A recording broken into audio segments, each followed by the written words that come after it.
This is kind of my quick grab bag that I carry around, and finding I'm deficient in a few areas.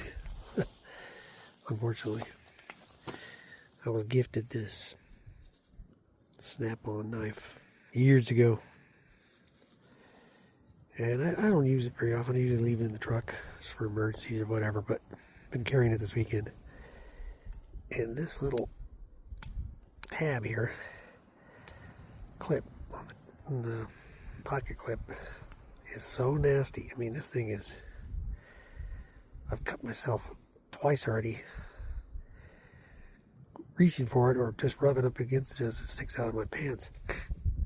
Anyway, I don't have a file. I don't have a metal file in my toolkit here to take care of that. Not good. Not good at all. Word of advice: if you ever see files in garage sales, pick one up and throw it in your kit. You remember that I installed this built-right rear seat, F-150 rear seat release hatch. There it goes. See how easy that was? I mean, a lot of people could make their own. I could have made my own, but I don't know. For 20 bucks, it seemed okay. Now there's my gear.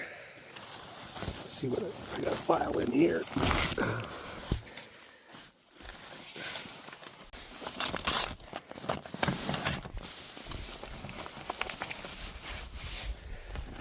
lot of wrenches. Carrying a lot of stuff.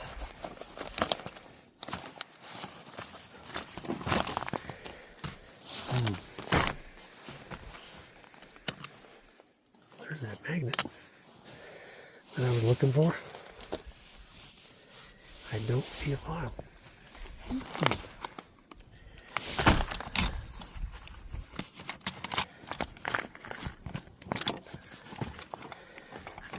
There's some nuts and bolts.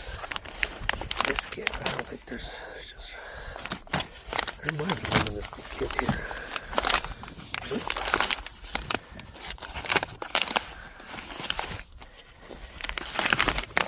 No siree. No file. This thing was holding up my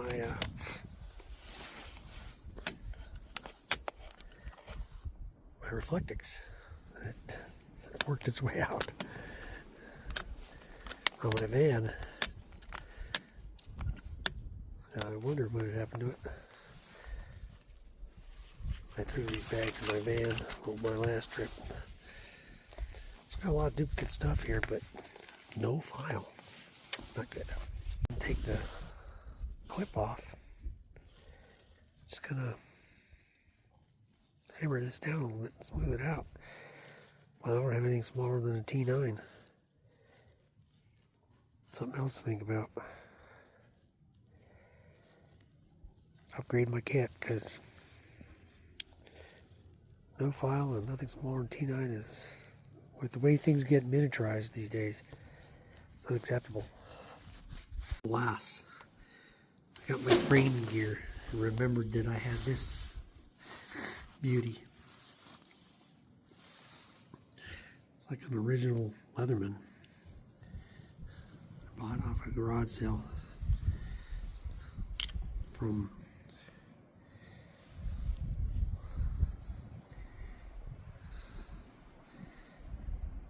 Ballard. Let it be known that your family sold this out for pennies, and that I've got it and will forever cherish it. And it sure helped me today, because this is a real file, and it cleaned up that nasty little burr and sharp edges there nicely. Thank you, Mr. Ballard, or Mrs. Ballard. Thank you. Oh, by the way, when I got this from the garage sale, I ordered this thing online. You make it yourself. It's a little kit. It was one of my first ventures into Well, not really leather wrapping, but putting together a kit. Yeah, worked out nice. Could use some oil though, starting to dry out. For some reason, I just had it sitting in my little whittling kit for a long time, along with this guy, which I had in the 80s.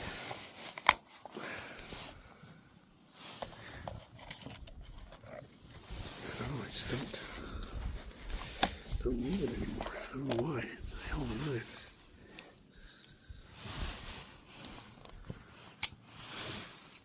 Doesn't have a flipper. Needs some cleaning. Some copper oxide there. Scratched my knee when I was a kid. Dumbass 19-year-old. Klein Tool, Japan. It's got a nice blade on it. I'm not sure what this style blade's called, but for someone to tell me. Sure is sharp though. Keep it sharp. Keeps its edge. Not really. I don't think I've ever sharpened this thing. If I did, it was years ago and I've forgotten way about it. Could use a cleaning though.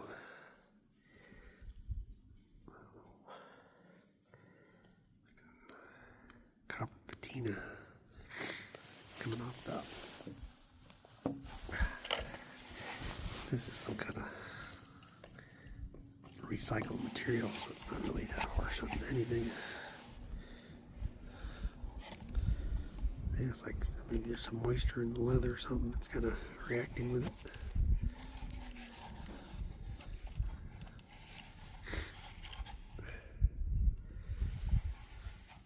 Whoever sewed this sews like me.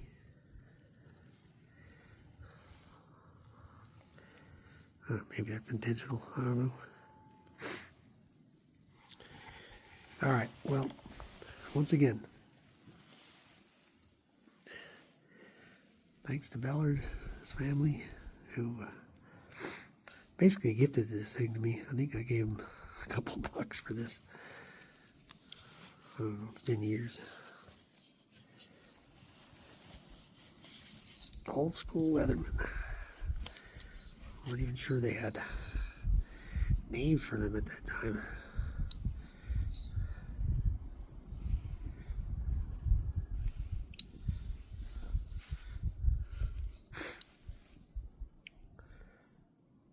Needle nose, wire cutters, got the pliers in there.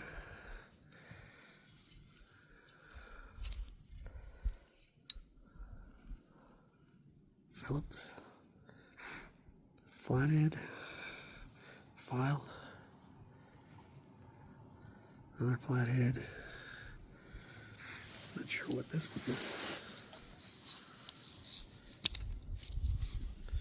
Small blade. All. Yeah. Nice.